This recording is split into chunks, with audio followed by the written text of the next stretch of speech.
साल 2024 को leap year ना बोल के लीक ईयर बोलना चाहिए। सबसे पहले उत्तर प्रदेश आरओ एआरओ का एग्जाम लीक, यूपी कांस्टेबल 2024 का पेपर लीक, जेपीएससी झारखंड जो है कंबाइंड सिविल सर्विसेज 2024 प्री का paper leak, BPSC Bihar teacher recruitment phase 3 का paper leak, West Bengal food sub inspector 2024 का पेपर लीक। और अभी तो साल शुरू हुआ है, न जाने कितनी ऐसी भर्तियां जिनकी बाहर खबर नहीं आ पाते, वो अंदर ही अंदर लीक हो जाते हैं। एक तो स्टेट्स में कई सालों तक भर्ती नहीं आती, और जब भर्ती आती है तो आते ही उसका पर्चा लीक हो जाता है। ये स्टूडेंट्स के लिए और हमारे देश के लिए बहुत दुख और शर्म की बात है।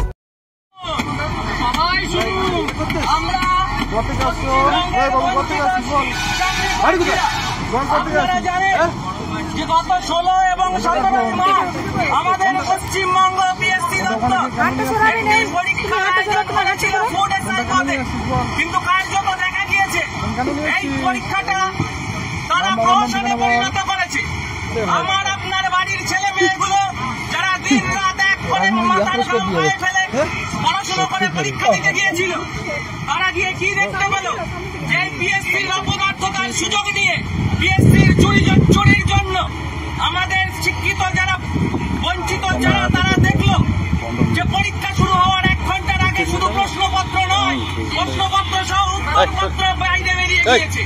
লাখ লাখ টাকা চলেছে এই প্রশ্নপত্র নিয়ে। তাই তো এই পরীক্ষা প্রহসনে পরিণত করার প্রতিবাদে আজকে আমরা বঞ্চিত চাকরি প্রার্থীরা পিএসসি অভিযানে যাচ্ছি। আমরা একথা জানি এই মুহূর্তে সকলের পক্ষে এই পিএসসি অভিযানে যাওয়া কোনো মতেই সম্ভব নয়।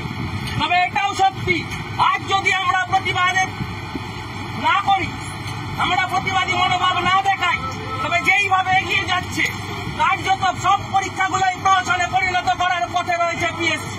লক্ষ লক্ষ টাকার খেলা ছাড়া আর কিচ্ছু হচ্ছে না। তাই তো আমরা আপনাদের কাছে আবেদন করছি, আমাদের জন্য, আপনাদের জন্য, আপনাদের বাড়ির শিক্ষিত ছেলে মেয়েটার সুন্দর ভবিষ্যতের জন্য, স্বচ্ছ মেধার ভিত্তিতে চাকরির জন্য যারা আমাদের সঙ্গে যেতে পারছেন না, তারা ডিজিটাল মিডিয়া, তারা সামাজিক মাধ্যম, এই সমস্ত প্ল্যাটফর্মে আমাদের সঙ্গে থাকুন।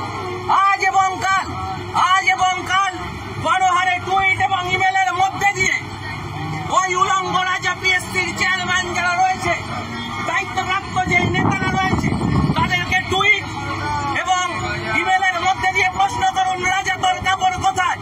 তাদেরকে প্রশ্ন করুন, কেন এই হারে ভালো টোকাটুকি হলো, কেন টাকার বিনিময়ে চাকরির খেলা হলো। তাই তো আমরা বঞ্চিত চাকরি প্রার্থীরা আপনাদের কাছে আবার আবেদন করছি, সঙ্গে যদি না যেতে পারেন অন্তত সোশ্যাল মিডিয়ায় আমাদের পাশে থাকুন।